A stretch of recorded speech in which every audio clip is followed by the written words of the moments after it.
Mangwanani malelepo vukenjani dumelava nave Africa. Welcome to Africa Good Morning, the news and current affairs show that remains your portal into Africa's most potent stories. Speaking of which, we will be joined by Mr. Arrie Hougaard later in the show as he delivers the South Africa report from Cape Town. But prior to that, these are some of the stories we'll be looking at. Tinubu's second-term campaign tests APC record in Nigeria. Diesel prices rise across 8 low-cost African markets. And Patrick Vieira appointed Senegal men's national team coach. We'll also be bringing you comments from President Duma Boko of Botswana from the sidelines of the SADC summit as he spoke to Sophie Mokoena of the SABC. My name is Ashwin Berry. This is Africa Good Morning on DSTV 285, GOTV 25, oneup2.com, Network Media Hub, and NTVAFRIKA.MY.NA. Top stories shortly. Namibia is a land of movement, with waves that never stop reaching forward. Here, adventure is not something we search for. It is something we are born into. In every corner of this country, creativity rises. From artists, from athletes, from dreamers. And when the world comes to explore Namibia, they discover something extraordinary. Because when sport moves people, creativity moves ideas, and tourism moves the world toward us. Something powerful happens. A platform where movement meets imagination, where industries connect, where opportunity grows, where Namibia's next chapter begins. Welcome to the Creative Sport Tourism Expo. Exhibit, partner, experience. Creative sport tourism.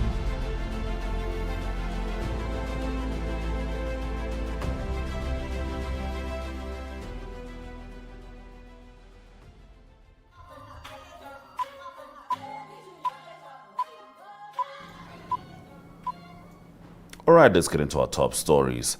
Campaigning for Nigeria's January elections has begun with President Bola Tinubu seeking a second term while facing questions over the All Progressives Congress's nearly 12 years in power. Former Vice President Atiku Abubakar and Peter Obi are challenging him amid frustration over economic hardship and insecurity. Cheta Nwanze of SBM Intelligence said nearly 80% of Nigerians believe the country is heading in the wrong direction, with 45% identifying economic hardship and insecurity as their main concern. Tinubu removed a decades-old fuel subsidy and twice devalued the naira, reforms sought by investors and international lenders, but blamed for worsening living costs. Tinubu says the measures restored stability, credibility, revenues, and investor interest. GDP per capita has fallen from 2,586 in 2015 to $1,224, while debt rose from 12.6 trillion naira at the end of 2015 to 159.35 trillion naira by March 2026. Amnesty International says at least 10,217 people have been killed by armed groups since Tinubu took office. Critics also point to banditry, separatist unrest, and kidnappings, while the government says military operations have reduced attacks and improved safety. Security remains another major issue.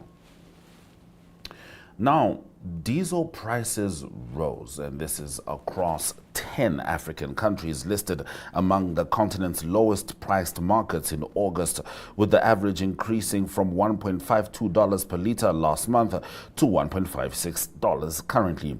Libya, Algeria, Egypt, Tunisia, Gabon, Niger, Ethiopia, and Madagascar all recorded higher diesel prices, while Angola and Sudan remained unchanged. Diesel remains used across Africa's productive sectors, including trucks moving commodities across borders, farms powering machinery, and businesses operating generators. Lower diesel costs can reduce operating expenses, support lower food prices, improve industrial competitiveness, and give enterprises more room to develop and expand. Fuel costs have become a significant as global diesel markets tighten following the conflict in Iran, potential closures of the Strait of Hormuz, and disruptions to refining operations in Russia and Saudi Arabia.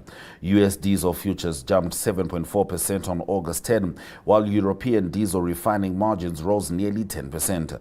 The Dangote refinery in Nigeria is supplying more neighboring markets, strengthening Nigeria's position in regional petroleum trade. Industry analysts say the assessment underlines the strategic importance of domestic refining for Africa's biggest oil producer across the continent. Now, in this next video, Botswana's President Duma Boko sits with Sophie Mokoena of SABC. She did post this on her X page. And they were speaking on the sidelines of the most recently held SADC summit. And they happened to touch on the subject of exploitation of migrant workers. Now, a lot of the jobs that these foreigners come and do are jobs that are either not wanted by the locals, or the employers use the fact of the presence of these migrant laborers to pay very low wages. So they are exploited and in turn cause the citizen employee to face a graver level of exploitation. But that situation would still apply where there is unemployment. Unemployment, even if it weren't of migrants, where there's massive unemployment, there's a huge army of unemployed. Those who are in their jobs can be fired, and you fire them through this door, and another one enters through the other door and is willing to take less in terms of pay. So the employer then is able to exploit, and you have a revolving door. You come in, you work. If now your salary is too high, they kick you out, bring somebody who will do this job because it doesn't require any skill anyway. So the issue of unemployment creates or contributes to the crisis of migration and exploitation as we see it. So it's important for these initiatives that we're engaging as the sub-region, as SADC, will ensure that there is economic activity in Zimbabwe, there's economic activity in Malawi, there's economic activity in Angola, in Mozambique, in Botswana, in South Africa. And jobs are then created, and the people will get employed, and they will earn decent salaries. And so all these complaints, which are about livelihoods, will then be addressed. But it's something that we... All right, now we end our top stories with some African football. Former France and Arsenal captain Patrick Vieira has been appointed head coach of Senegal's men's national team, replacing Pape Thiaw following the country's last 32 exit at the 2026 FIFA World Cup. Born in Dakar, the 50-year-old moved to France aged 8 and later earned more than 100 caps for Le Bleu, winning the 1998 World Cup and Euro 2000. The federation said his appointment reflects its desire to strengthen its technical staff and aligns with the nation's ambitions. Details of Vieira's contract and starting date are being discussed. His first matches are expected next month in the 2027 Africa Cup of Nations qualifiers.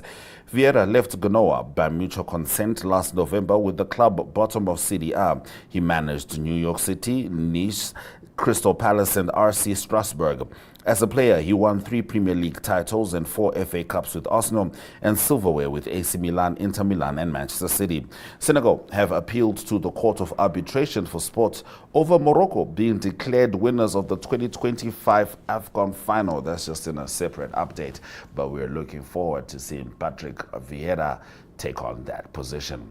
Those have been our top stories on Africa. Good morning. After the break, we will be joined by the man from and within South Africa, Arrie Hougaard.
In a world where politicians promise the moon and deliver potholes, where democracy sometimes arrives in camouflage and ballots often look like formalities, one show dares to laugh with Africa, at Africa, and sometimes for Africa. This is Second Take, your weekly dose of political satire with an African soul and a global edge. From coups disguised as press briefings to ministers moonwalking past accountability, we serve the real news with sharper writing. Each week we bring you the TikTok of the week, because sometimes the revolution is vertical, and the heartwarming moment of the week to remind us that not everything is burning. We also sit down with the bold, the brilliant, and the brave, voices that question power, stir thought, and spark laughter. Because when the headlines are wild, the leaders are louder, and the truth is lost in translation, we all need a second take.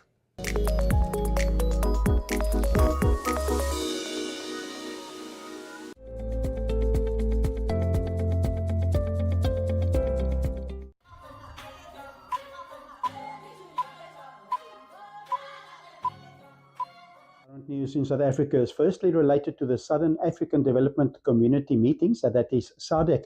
That was held in eThekwini, that is in the east coast of KwaZulu-Natal, close to Durban. And it was also present at the meetings was President Cyril Ramaphosa, the President of South Africa. President Ramaphosa also emphasized the importance of the history of solidarity between all the members of SADC. And it is on the back of all the tension related to the anti-immigration protest that was recently in South Africa and also closer to Durban, where the meeting was held. SADC was founded in 1992 already, and the headquarters is in Botswana, and 17 countries, including Namibia, of course, also Angola, Botswana. It's also Malawi and Mozambique, Tanzania, also Zambia and Zimbabwe, to mention most of them or some of them. And so President Ramaphosa also in his speech, he emphasized on some priorities in the meeting with the SADC members. It's related to strengthening energy and water, and that is also the digital security. All of that is important for the region, but also cross-border infrastructure. That was a big focus, and the big component there is railway and road and ports. And the region grew about 3.4% in 2025, but it's the SADC countries it's only 1/5 of the region total trade. Talking about infrastructure, there's a few corridors. The North-South corridor is a big one that serves 7 countries. About 60% of the regional trade goes through the corridors, and it goes from the Durban port. It's a corridor, the railway that goes all the way to Zimbabwe and through Zambia and to Kolwezi, that is in the Democratic Republic of Congo. Also, there's the Maputo corridor, and that goes from Gauteng all the way to Maputo. That is in Mozambique. So it's very important for the infrastructure. So it was a good meeting, apparently, and it's good to see all the SADC countries coming together, and it's also planning in the same direction. More current news is related to exports of citrus, and that is more specifically to India and China. It is India that agreed to adjust unnecessary plant health regulations. It's been a challenge for a long time and influencing the export of citrus, South African citrus, to that area. And so South Africa, there's quite a lot of export of citrus that do go to India, but not enough. It can be a lot more. It's up to 300,000 cartons at the moment. It's up 85%. But it's growing all more, and South Africa export 2.3 million cartons. So there's lots of export, but there's a big market opening up between India and also China. And it is value of the exports to India is almost $54.7 billion US dollars. So it's a big component of the South African economy. To conclude, current news also related to electricity prices in South Africa, that is very high. And South Africa looked to overhaul the electricity pricing system, and the system or electricity rose about 6 times of the inflation rate recently, and since 2007 the electricity increased by 907% in South Africa. So it's a challenge for consumers, the man in the street, and also for businesses, and it's unlikely for the economy to grow with the electricity price so high, and also of course high unemployment in South Africa of more than 33%. So at the moment, 3 million South Africans lack access to electricity, and that adds up to about 9.4% of households in South Africa. So hopefully that price increases will be stabilized. So that is current news.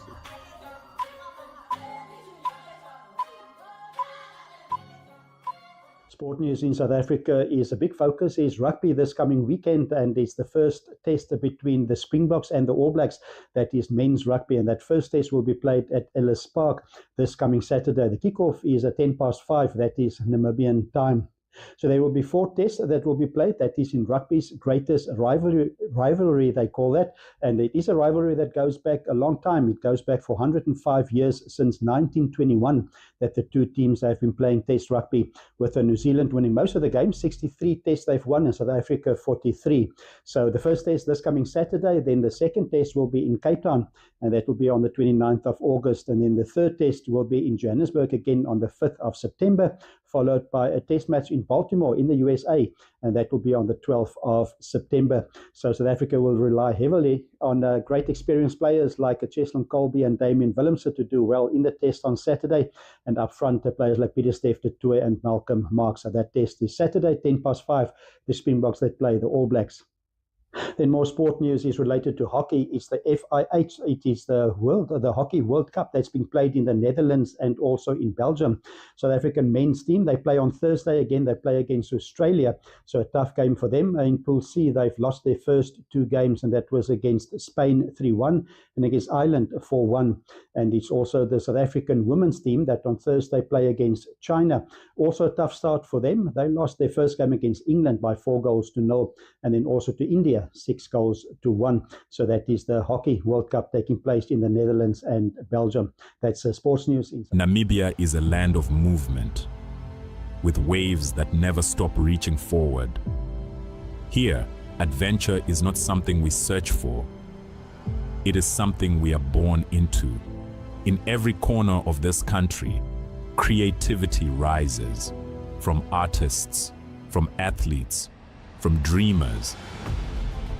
And when the world comes to explore Namibia, they discover something extraordinary.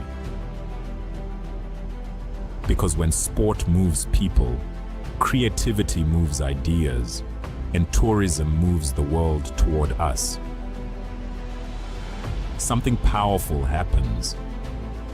A platform where movement meets imagination, where industries connect, where opportunity grows, where Namibia's next chapter begins. Welcome to the Creative Sport Tourism Expo. Exhibit, partner, experience. Creative Sport Tourism.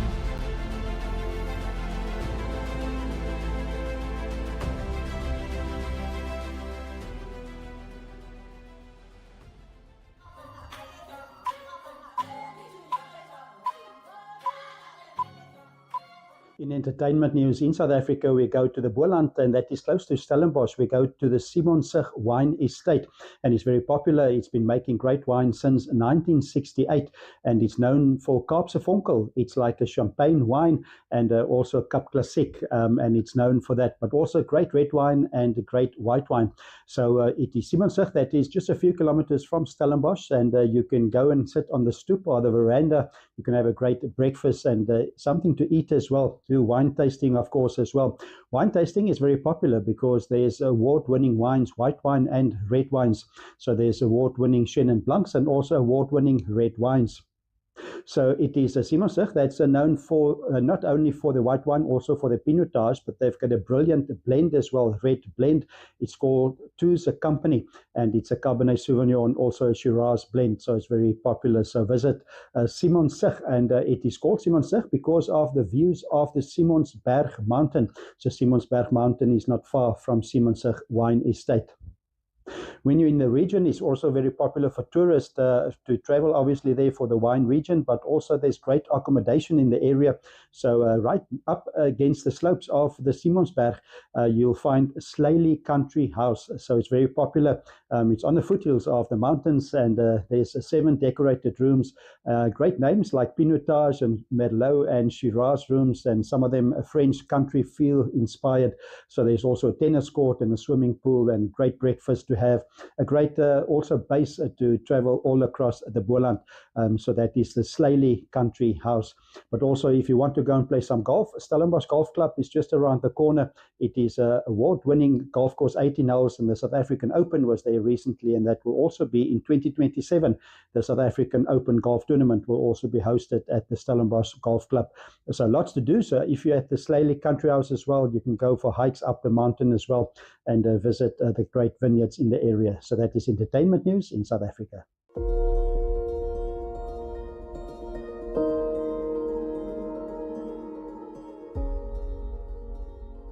Do you like traveling? Do you like to experience new places? Well, then you should tune into On the Rock, where we explore enjoy establishments all over Namibia and South Africa. Great food, great fun, and so much more. So be sure to mark your calendar as we explore the beautiful landscapes of Namibia at the various enjoy establishments. And where we also get to go on game drives, different activities, and meet the awesome staff of the different establishments. We will see you there. Watch On the Rocks every Monday at 9 p.m. on DSTV channel 285 and GOTV channel 2.